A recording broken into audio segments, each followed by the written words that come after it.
이 시간 우리에게 주신 하나님의 말씀은 창세기 45장 1절에서부터 15절까지의 말씀입니다. 찾으셨으면 제가 한 절, 성도님들이 한 절 번갈아 교독하고 마지막 15절 한 목소리로 봉독하겠습니다. 요셉이 시종하는 자들 앞에서 그 정을 억제하지 못하여 소리질러 모든 사람을 자기에게서 물러가라 하고 그 형제들에게 자기를 알리니 그때에 그와 함께한 다른 사람이 없었더라.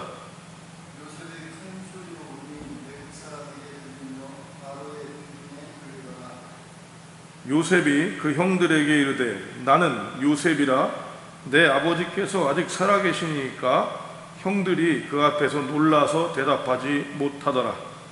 요셉이 형들에게 이르되 내게로 가까이 오소서. 그들이 가까이 가니 이르되 나는 당신들의 아우 요셉이니 당신들이 애굽의 판자라.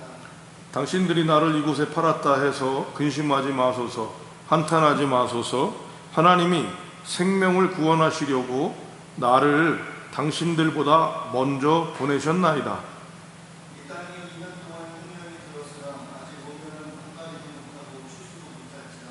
하나님이 큰 구원으로 당신들의 생명을 보존하고 당신들의 후손을 세상에 두시려고 나를 당신들보다 먼저 보내셨나니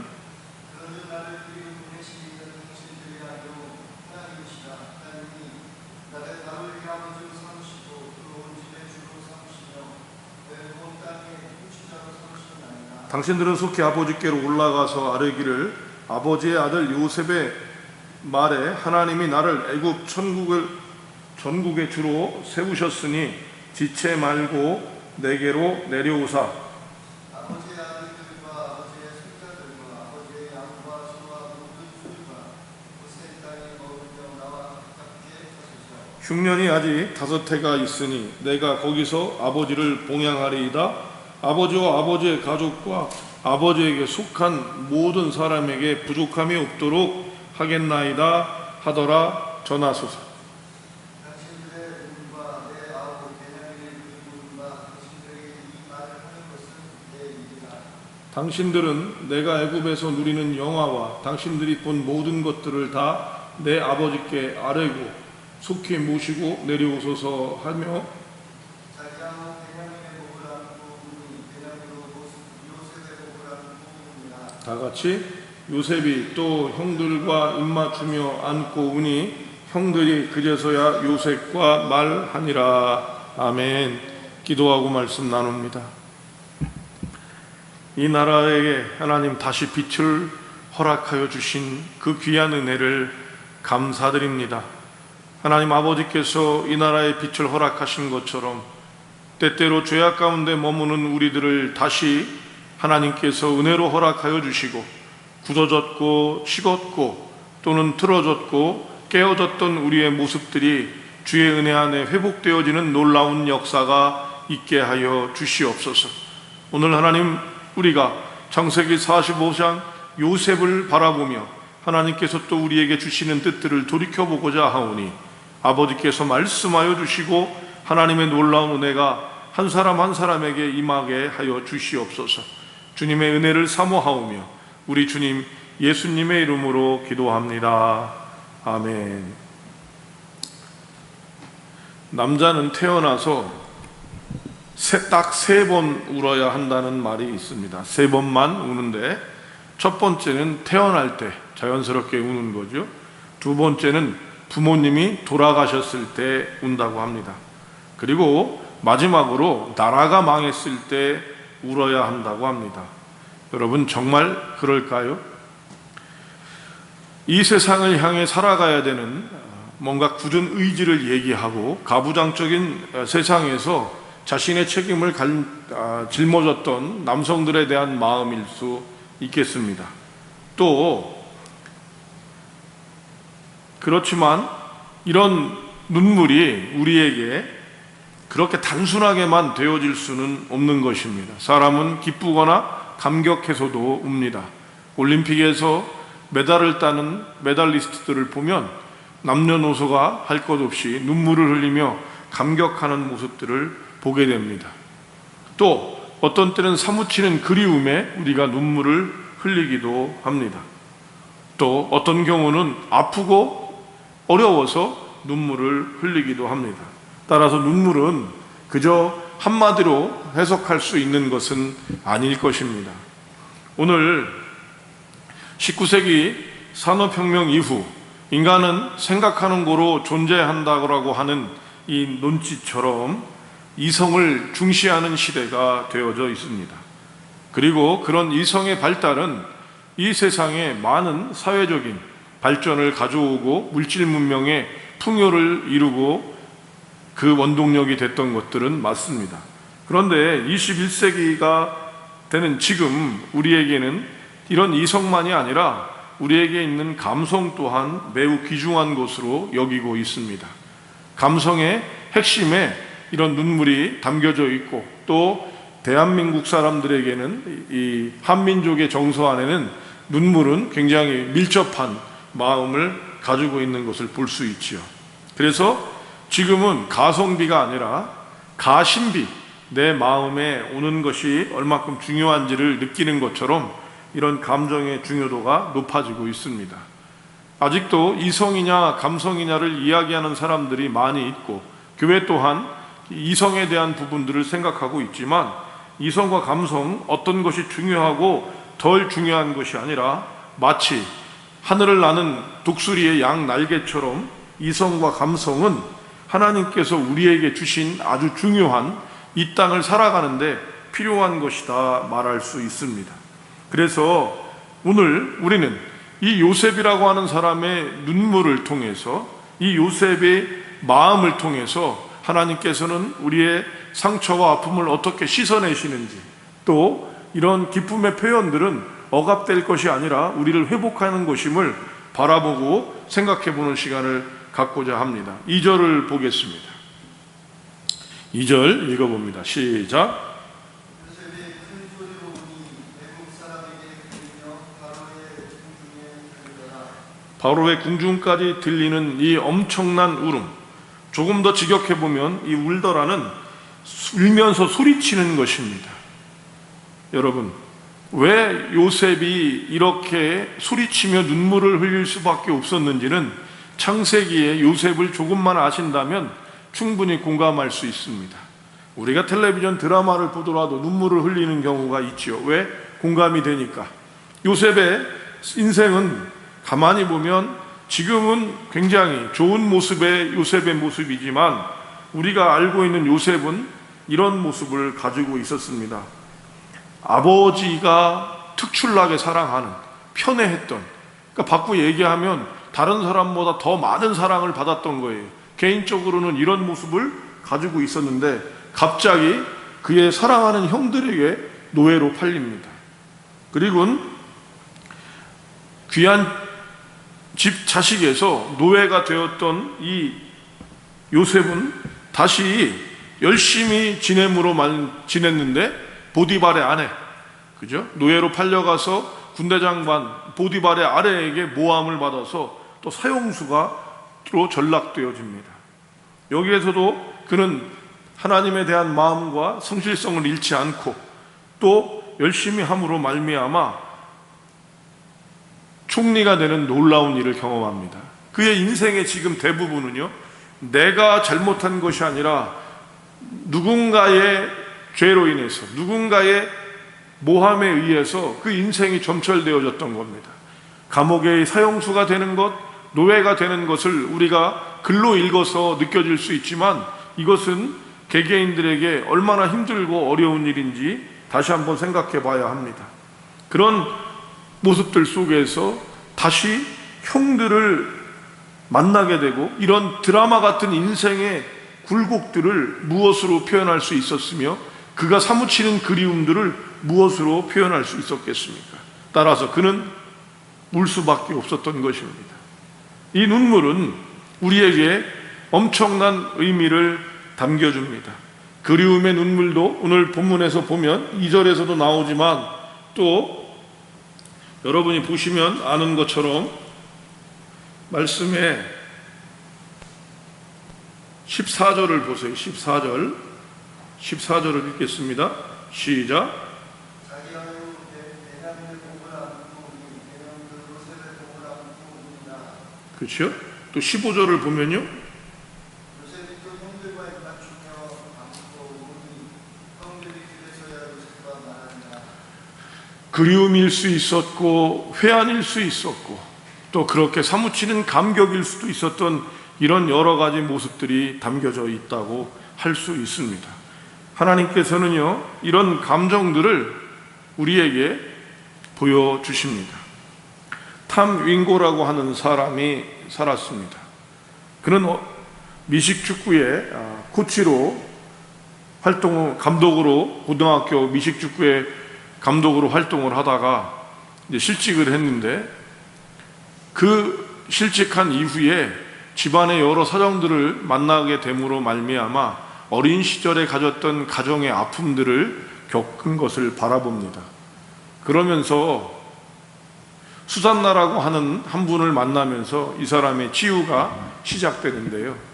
씩씩하고 마초처럼 남성적이라고 소위 말하는 그런 모습을 보였던 이 탐은 그 수산나라는 여자 앞에서 눈물을 흘려 어린아이처럼 꺼이꺼이 웁니다. 눈물을 흘리는 그 탐을 보면서 수산나라고 하는 여자는 이런 얘기를 하죠. 치유가 되기 위해선 고통을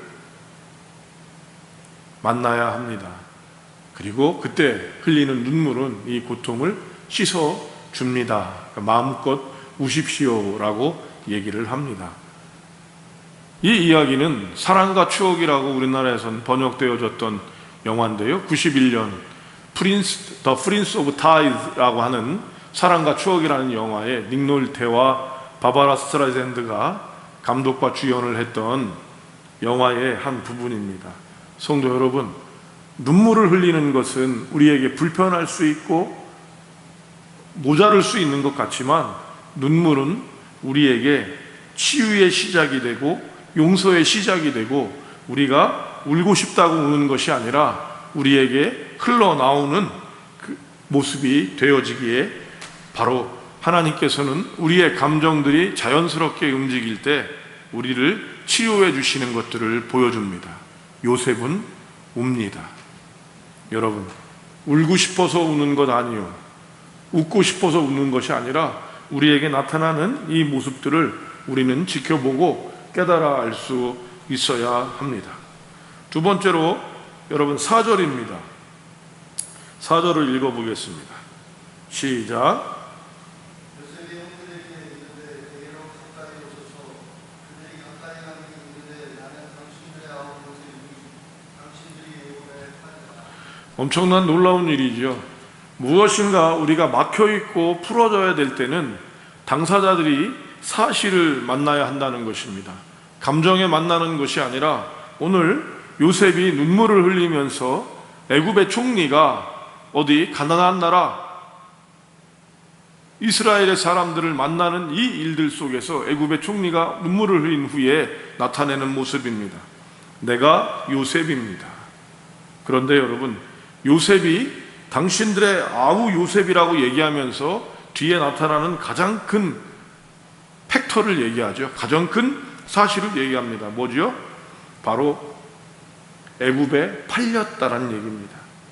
여러분, 성경의 가장 큰 매력은 성인과 우리가 존경해야 될 사람들의 약점도 있는 그대로 직시한다는 것입니다. 그것은 감정이나 생각뿐만 아니라 그것을 보여주는 것이죠. 여러분, 감정적이 된다는 것과 사실을 표현하는 일은 아주 다른데요. 오늘 요셉은 자신을 팔았던 형들에게 요셉의 판, 애굽의 판 요셉이라고 얘기하는 거죠. 여러분, 죄 지은 사람이 제일 싫어하는 게 뭘까요? 자신이 지은 죄를, 그 지은 죄를 얘기해 주는 것입니다. 사실을 얘기해 주는 것이죠. 그런데 여러분, 치유하고 회복되기 위해선 죄를 있는 그대로 얘기하는 것이나 내가 상처를 받은 것이 무엇인지를 분명히 얘기하는 것이 우리에게 아주 중요하다고 할 수 있습니다. 오늘 한국 사회의 리더십들, 특히 정치권의 리더십의 가장 큰 문제가 무엇입니까? 죄를 덮으려고 한다는 것입니다. 그리고 죄가 없는 것처럼 축소하고 왜곡하려고 한다는 것입니다. 미국이라는 나라가 어떤 나라냐 그러면 수의 나라다 이렇게 얘기해요. 고소와 고발의 나라다 이런 뜻입니다. 그래서 얼마나 웃긴지 여러분, 맥도날드에 가서 햄버거를 많이 먹어서 살을 쪘는데 그것이 내 문제가 아니라 맥도날드가 나에게 먹고 했다라고 해서 소송을 겁니다. 그리고 그 싸움을 시작하죠. 어떤 사람은 살인죄를 범했는데도 불구하고 이 살인죄에 유명한 법의 기술을 가진 변호사들을 통해서 무죄의 판결을 받는 일들이 벌어지는 겁니다. 그리고 이것이 옳은 것이냐, 그래서 많은 사람들이 법의 기술을 이용하는 것처럼 법이 옳고 그름을 판단하는 것이 아니라 법을 이용하는 일들이 벌어지고 있는 것을 볼 수 있습니다. 여기에 가장 큰 문제가 뭡니까? 바로 사실을 사실대로 보지 않는다는 것입니다. 오늘 그런데 우리에게 하나님께서는 요셉의 시작을 보여야 되는 것입니다. 요셉은 다른 어떤 것들을 하기 전에 울 수밖에 없었고 그 감정들이 한 번에 몰아져 나오는 것들을 보게 되고요. 두 번째로는 요셉이 하는 일은 형들에게 있는 사실을 그대로 얘기하고 있다는 것입니다. 여러분, 용서를 시작하는 사람은 사실을 직시할 수 있어야 합니다. 상처가 치유되는 사람은 사실을 분명히 봐야 합니다. 우리가 요즘에는 폐강경, 복강경, 관절경, 그래서 아주 작은 상처를 내어서 작은 구멍을 통해서 카메라를 통해서 수술하는 기술들이 많이 늘어났습니다. 그래서 큰 상처가 없이 나타나는데요, 거기에 이 고치는 가장 큰 핵심은 뭡니까? 병이 있는 곳에 정확히 가서 그 병의 원인이 되는 것들을 제거한다는 것입니다. 마찬가지입니다. 용서는 사실을 인지하는 것, 사실을 인정하는 것, 사실을 서로 바라보는 것에서 시작하는 것입니다. 이것이 어려운 이유는 무엇입니까? 오늘도 본문을 보면 4절에서 애굽을 판자라고 얘기하는 요셉의 말을 들으면서 형들은 머뭇거리고 있습니다. 여러 과정을 거쳐서 15절에 보면 요셉이 울고 나니까 그제서야 말을 하는 이유가 뭐겠습니까? 얼마나 무서웠겠습니까? 평생의 두려움이었습니다. 평생의 두려움이었습니다. 이런 어려움들을 내가 인정하고 나아갈 수 있어야 하는 것이죠. 감사하게도 그래서 우리 기독교는 하나님께 우리가 가진 죄들을 인정할 때, 그리고 그것을 사실대로 받아들일 때 그것을 우리는 회개라고 얘기하기 시작하는 것입니다.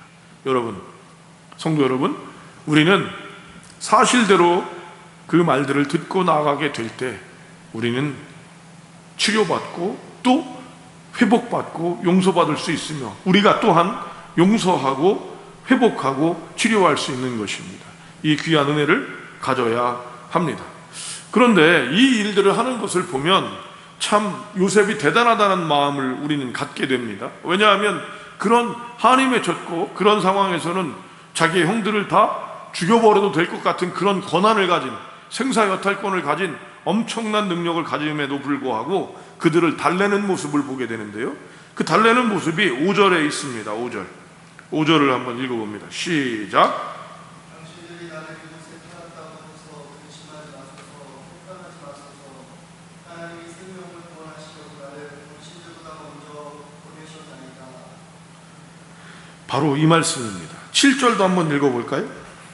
하나님이 큰 구원으로 당신들의 생명을 구원하고 당신들의 후손을 세상에 주시려고 나를 당신들보다 먼저 보내셨나이다. 아멘. 8절도 한번 읽어봅니다. 8절. 그런즉 나를 이곳으로 보내시기는 당신들이 아니요 하나님이시다. 하나님이 나를 너희에게 아버지로 삼으시고 그 온 집의 주로 삼으시며 애굽 땅의 통치자로 삼으셨나이다.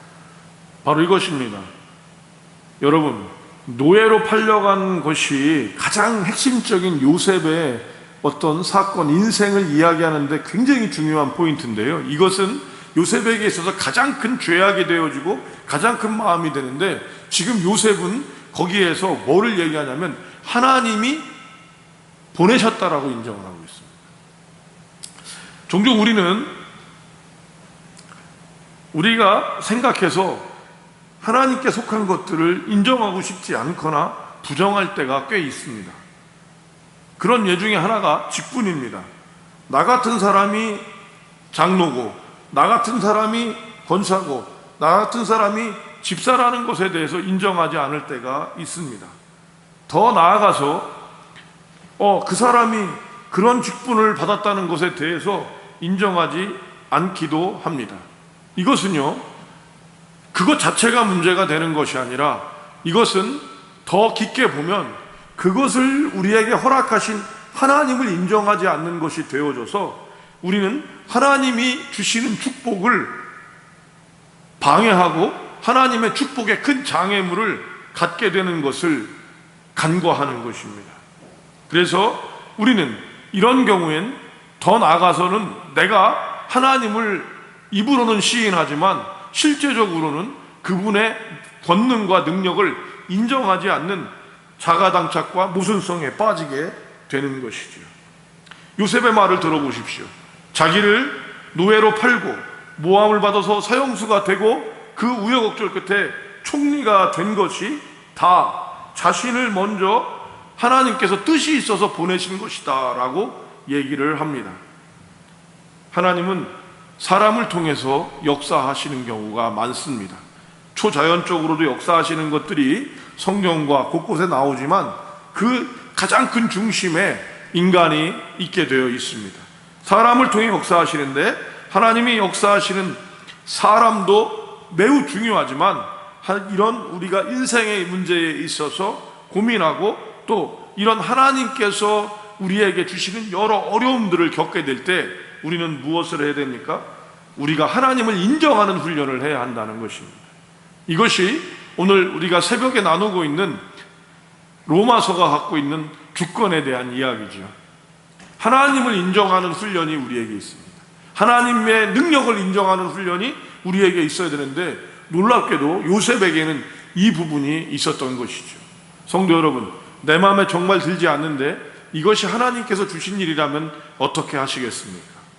그래도 하나님이 틀렸다라고 생각하시거나 그런 하나님이라면 믿지 않겠다고 생각하시는 분은 없으십니까?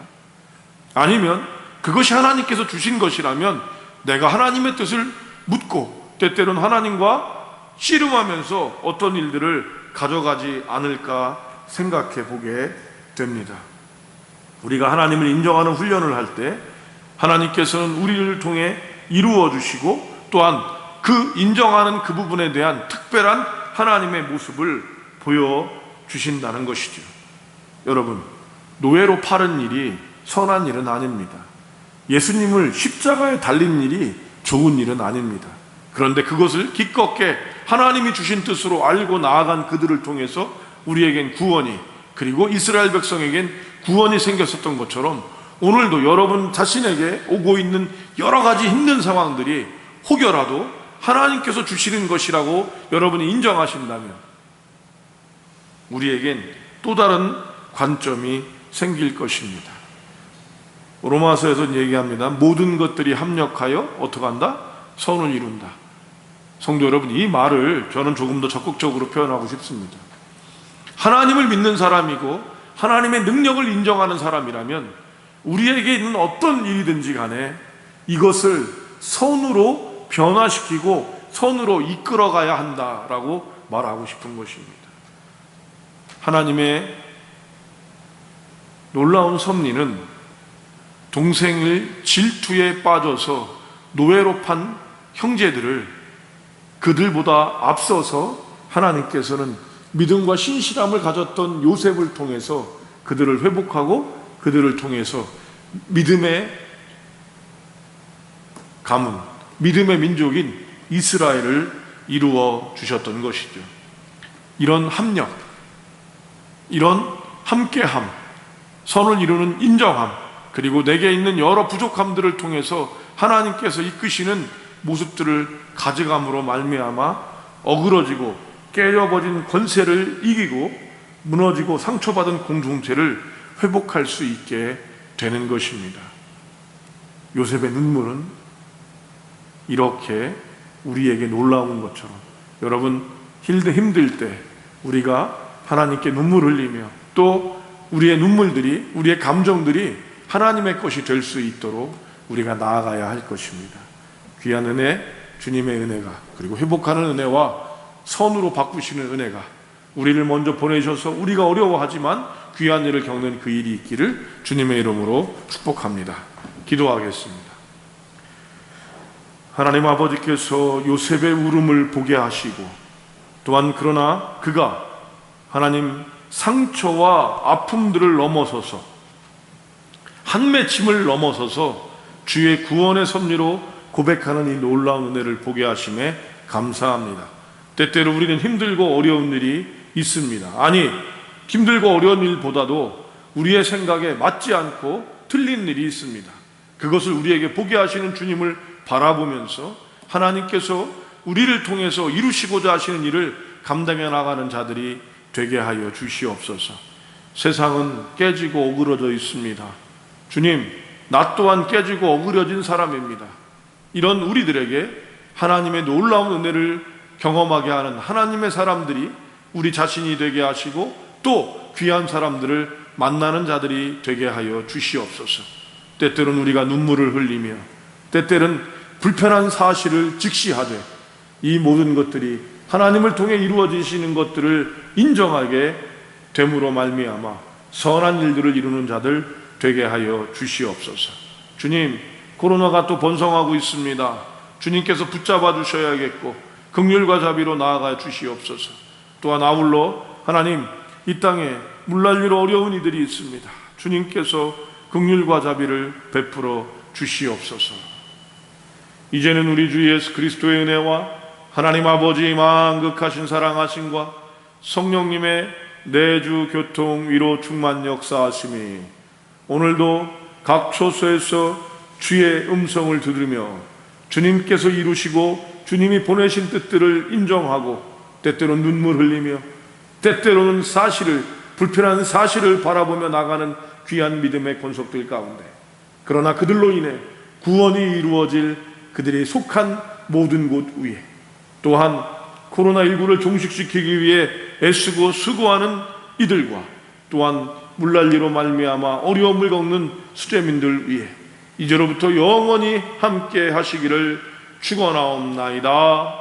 아멘.